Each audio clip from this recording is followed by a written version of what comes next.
Save किया था ना? मैं सिर्फ इसलिए गया था क्योंकि उसने मुझे कॉल किया, that's it. But listen तो. Save it for someone else. जिंदगी में सेव करना जरूरी है, मगर जब बात पैसों की हो, सिर्फ सेविंग से काम नहीं चलेगा। इक्विटी म्यूचुअल फंड्स में इन्वेस्ट कीजिए और अपने सेविंग्स को आगे बढ़ने का मौका दीजिए। Mutual fund investments are subject to market risks. Read all scheme-related documents carefully.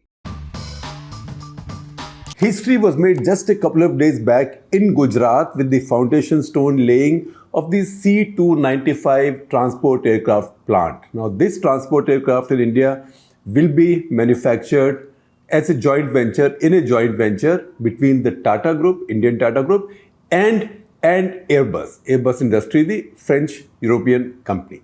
Now, you might say, what is the big deal about a transport, about, as we say sometimes, a mere transport aircraft being made in India? You know what?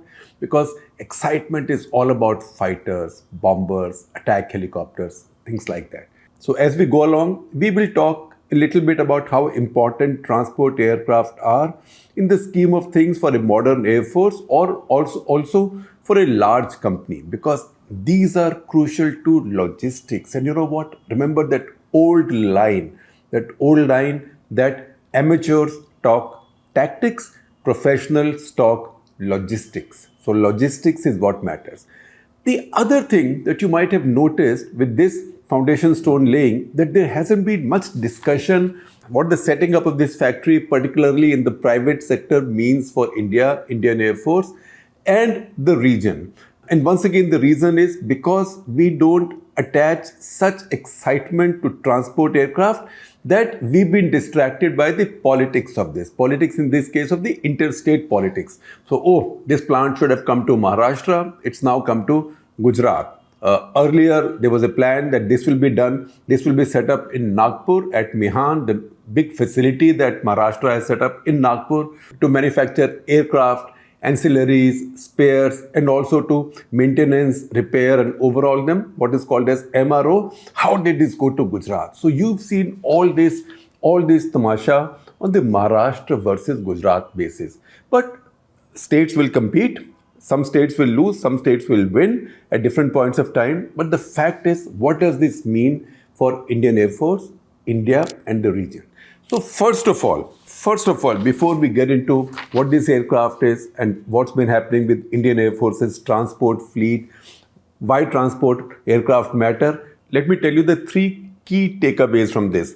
Number one, it is the first aircraft somebody might have prepared and got something to fly in a boutique operation, but this is a first aircraft of any size to be made in the private sector in India. The first. So far, in 75 years, that's been done. Aircraft building has been done exclusively by a public sector company, which is Hindustan Aeronautics Limited. So the second takeaway is that the monopoly of HAL, which is Hindustan Aeronautics Limited, that has now been broken. And the third thing is, I know there was a lot of controversy when stories came out that Rafale, if it was to be manufactured in India, it was to be manufactured in the private sector. In that case, that idea also got further tarred by the fact that there was a Dassault Reliance ADAG, that is Anil Ambani's Reliance, that joint venture. But that besides, the idea that, now you will give it to the private sector, you will be starving HAL, a public sector company. What will happen to our venerable, holy HAL? So HAL is venerable because after all, it's been your only aircraft manufacturer for 75 years. And again, it was a company set up just sort of on the eve of India's independence in the private sector, later taken over by the government, nationalized and expanded like that. So the belief at that point of time, or a big argument which was stretched to the level of a canard, was that HAL was now being destroyed and HAL will now be over. So once again, people might say that, look, you've given this aircraft to private sector to manufacture. What will happen to HAL? So that is the third key takeaway. HAL at this point of time is in very good shape. HAL's order book, if anything, is overflowing right now. They've got the order for 83 Tejas Mark 1A aircraft.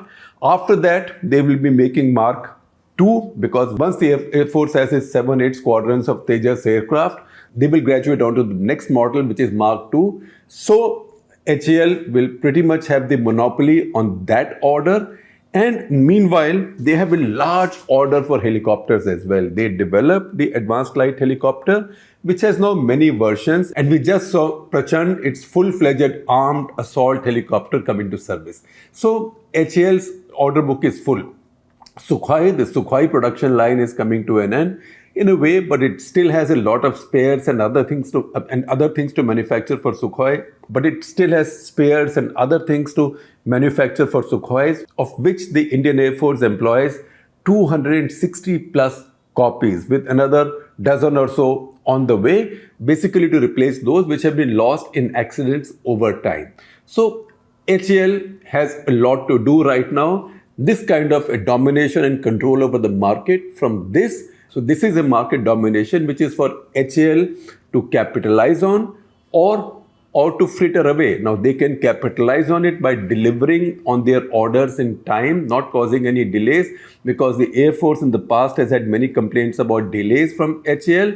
But if they deliver on time, then they have their order book full. We also know that there are more trainer aircraft coming in.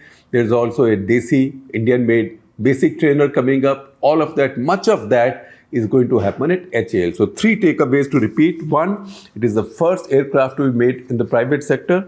2, HAL monopoly is broken. And 3rd, it's been done at a time when HAL's order book is full. So what better than having other private companies coming up to give HAL competition, because competition makes everybody better. And as we always keep saying, all monopolies are bad, and government monopolies, that is in India's case PSU monopolies, are the worst. So they need competition. So that's happening. And that's why this is such a significant event. Again, you see what will be the implications of this plant coming up. Now, this aircraft, nearly 150 copies are already being flown across the world. It's an aircraft of Spanish origin, which was taken over by Airbus. It's a popular aircraft. More than 150 are flying. Then Indian Air Force has ordered 56, of which 16 will come in flyaway condition by September next year, September 2023. And then another 40 will be produced in India. So what happens after 40 more are done? It's not as if this assembly line will come to an end, because this company will then be looking for exports, newer models, other aircraft in partnership with their joint venture partners, because this big, huge infrastructure for aircraft manufacturing would have been set up. Plus, this will also become an MRO hub for this aircraft, because 150 are flying right now. For those also, you will need facilities to maintain, repair and overhaul them. That is the MRO in aviation business. This will also become an MRO hub. So that is why, so if you add this all up, this is a landmark event. This is a landmark event not just for Indian Air Force. They will be replacing a bunch of transport aircraft by another bunch of transport aircraft in a similar category. All those C-295s are very different from the HS-748s. HS is Hawker Siddeley, which Indian Air Force has been flying now for almost 50 years. The basic difference between the two is, in defense, for defense purposes, the basic difference is that HS-748 only have side opening doors. This one is more like a military aircraft or a military/cargo aircraft. So it has a rear ramp. So you can open the rear and then drive goods, drive armaments, even walk people in, paratroopers, anything you want to do. So it has a rear ramp, which HS-748 doesn't have. Plus it's much more modern, etc., etc. HS-48, how many does the Air Force have? I checked all the data. I can't tell you, because the numbers that you might get may not be so accurate, for the simple reason that a lot of the aircraft are not even flying. A lot of the aircraft are just being used to be cannibalized for parts to keep some of the rest flying. So that aircraft is really coming to an end of its life cycle. Indian Air Force, by the way, has among the longest life cycles for aircraft. Usual aircraft systems last anything between 40 to 50 years, sometimes even more with Indian Air Force. So that aircraft has done its job and it's on its way out. So it is not as if in strategic terms this will add that much more. But you know what? This is a very important part of the IAF's transport fleet. I will tell you what the transport fleet looks like now. So there are Avros, HS748, which I told you are on their way out. Many of them are not flying. Many of those in the fleet are not flying because they are being cannibalized for parts to keep others flying. Number two, there are IL-76s. So there's a bunch of IL-76s. IL-76 was the first large jet transport that IAF acquired.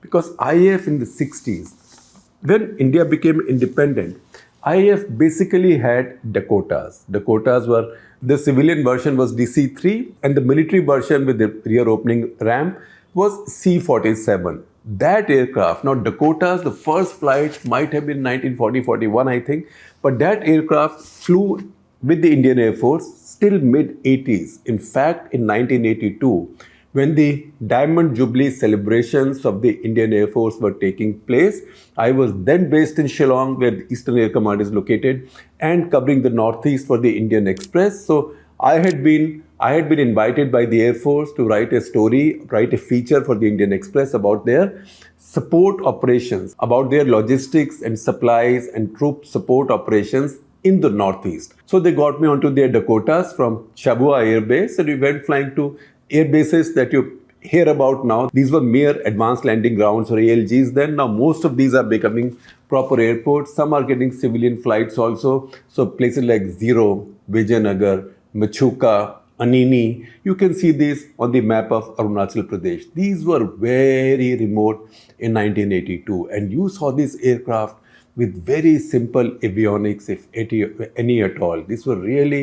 That aircraft was really a design marvel. It lasted a long time. And you want to know how important logistics are and how important transport aircraft are. But for those same simple, Sasta, Sundar or Tikau Dakotas, India would not have been able to save Kashmir, because when the Pakistanis, infiltrators and the rest came into Kashmir, the first troops were landed in Srinagar on board the same Dakotas. The same Dakotas also landed the first Indian troops in Leh. In fact, there are many apocryphal stories about that, but that when somebody landed in Dakota in a very distant place in the Himalayas, villagers came in with grass to feed to what they thought was a horse or an elephant, which these Indian pilots, Indian troops had come riding. That may or may not be true, but the fact is that the aircraft was so hardy and so basic and such a good machine in the hands of a good pilot, given its ease of flying, that opened up areas which it would have taken days, if not weeks, for even a small body of troops to trek to. So that is what those transport aircraft did. And then you can see how Indian Air Force's transport fleet evolved from there.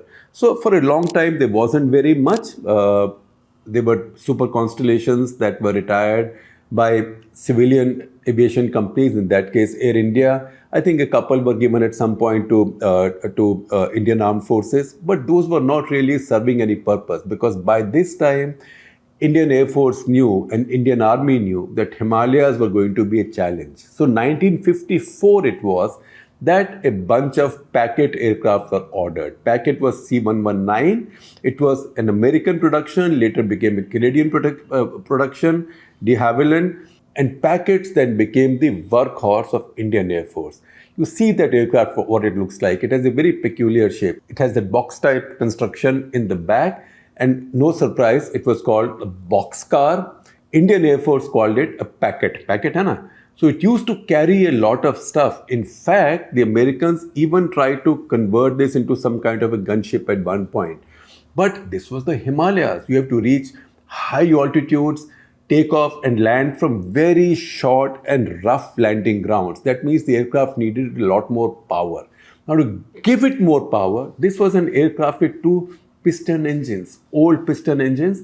But to give it more power, engineers put on top of it, dorsally, on top of it, you can see those pictures, they put a jet engine, a jet pack on top of it. So this was an aircraft with two piston engines, further fortified by the power of a jet engine. So a rare bird, if I might call it that. And that then set many records. In fact, it was flying one of these aircraft that on 23rd of July 1962, a crew led by squadron leader then C.K.S. Raje, who later retired as Air Marshal, that crew landed a Fairchild packet at Daulat Beg Oldi. Remember Daulat Beg Oldi just a few years back when Indian Air Force landed a C-130 there on a refurbished proper airstrip? There was big excitement. So think about these people landing a plane there, and that plane also a hybrid plane, a piston engine propeller, but all propeller and not yet turboprop, but a piston engine propeller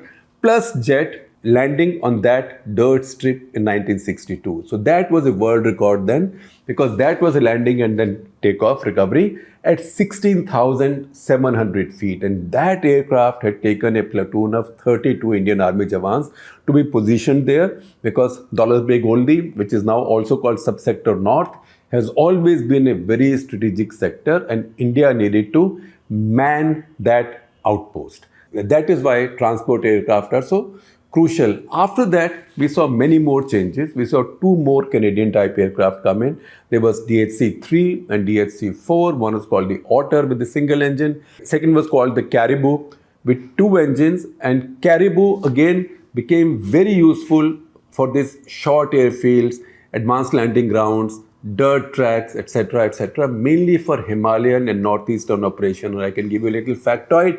In 1966, in February 1966, end of February 1966, when Lal Denga in Mizoram announced that he had taken over the state and this was a sovereign republic, etc., and when it looked like his boys will overrun the treasury and the district collector's office and the locally based Assam Rifles battalion's headquarters, where lots of families were also resident, Mrs. Gandhi, Indira Gandhi, ordered air raids by Indian Air Force, and Indian Air Force did not have enough combat aircraft in that area, so some of the bombing raids were carried out by this Caribou aircraft, because all they were doing was put some bombs in their back and go up generally over the Aizawl area, and then open the rear ramps, then turn sort of vertically so the bombs would fall off, just to create a racket.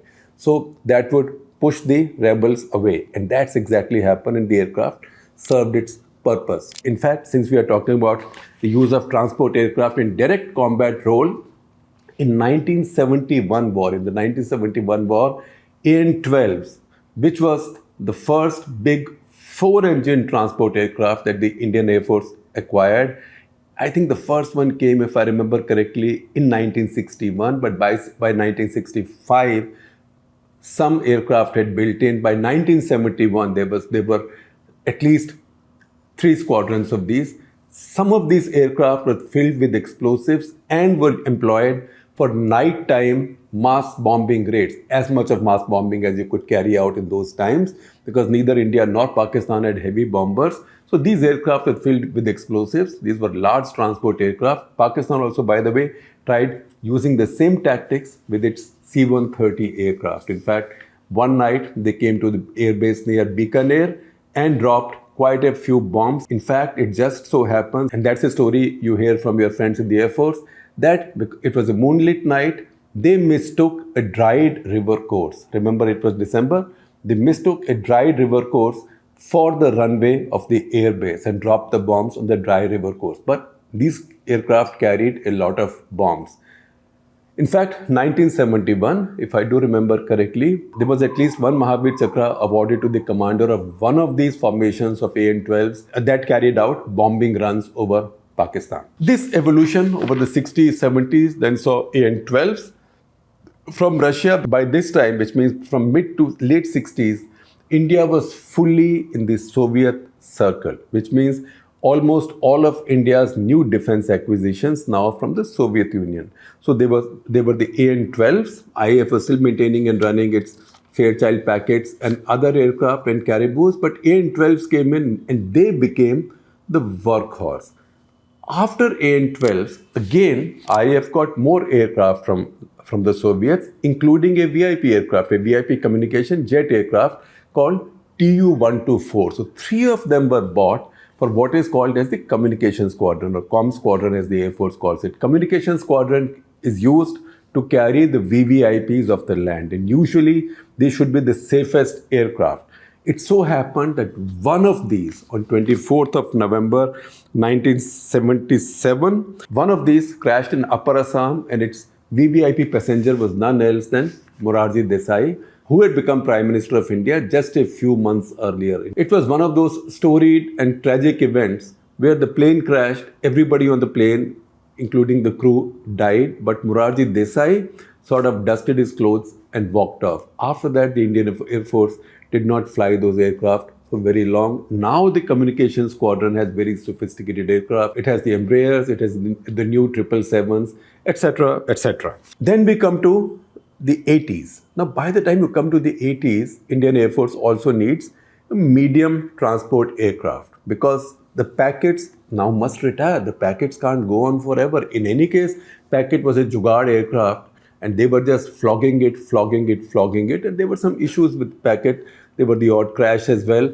In any case, the plane was much too old now. And also, once the original manufacturers of a plane have stopped manufacturing it for a couple of decades, it's very difficult to maintain those planes. So Indian Air Force needed a new aircraft. But this time, again, there was a usual problem, not enough money. And second, dependence of the Soviet Union. One, because it was convenient. Second, because there was synergy, because most of the rest of the fleet was of Soviet origin. And third, because of what Jaishankar, our external affairs minister, said the other day, the Americans and the Western world was not willing to give us anything. In this case, Indian Air Force needed again an aircraft that could carry 50, 60, 70 people and a certain amount of tonnage to Himalayan regions, Himalayan, northeastern, Karakoram, Ladakh type regions. Now, the Russians did not have an aircraft available for that specification because Russians had aircraft that might be able to use rough air bases or unprepared landing grounds, etc., but not for these altitudes.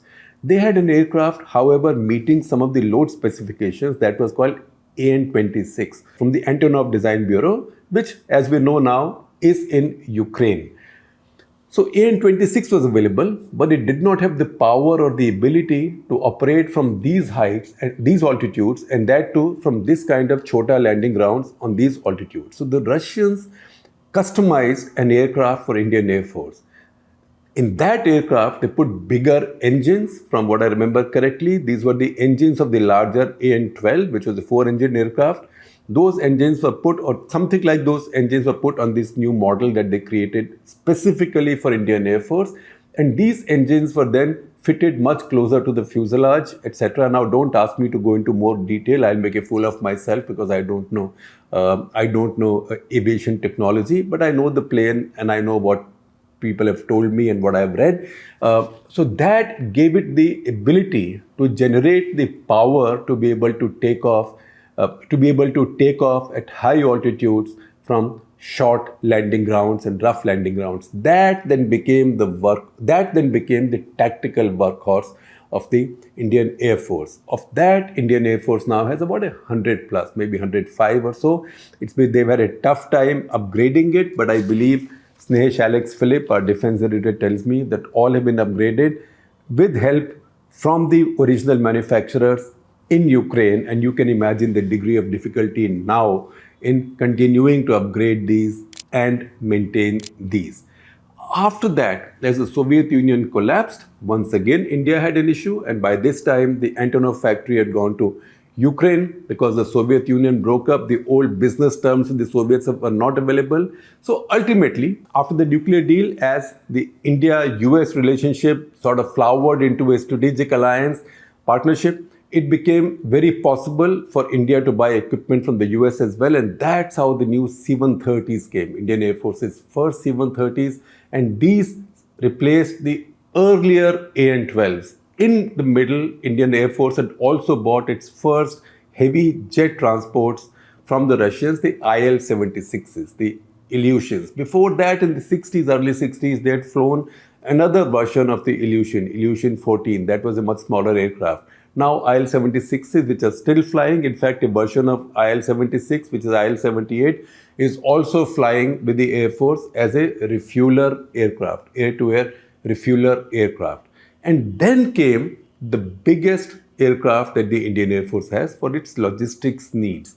Logistics and strategic airlift needs. That is the C-117 Globemaster. And you've seen this in operation in Afghanistan, Ukraine, in the evacuations. But also remember, when push came to the shove, in eastern Ladakh, it was the C-17s that quickly transported main battle tanks to the most distant remote parts of Ladakh. So Indian Army could counter the Chinese challenge in those areas. So if you keep all of this in mind, you know how important transport aircraft are, how important a new transport aircraft is, which looks at the future, how significant is the first manufacture, a commercial or military aircraft of any kind in the private sector in India. And before I let you go, I'll also give you a little vignette from my years as a reporter. So you see me in the back of a Saudi Air Force C-130 in 1991. That is the first Gulf War, and that is when we were being flown from Dhahran to Kuwait on the day Kuwait was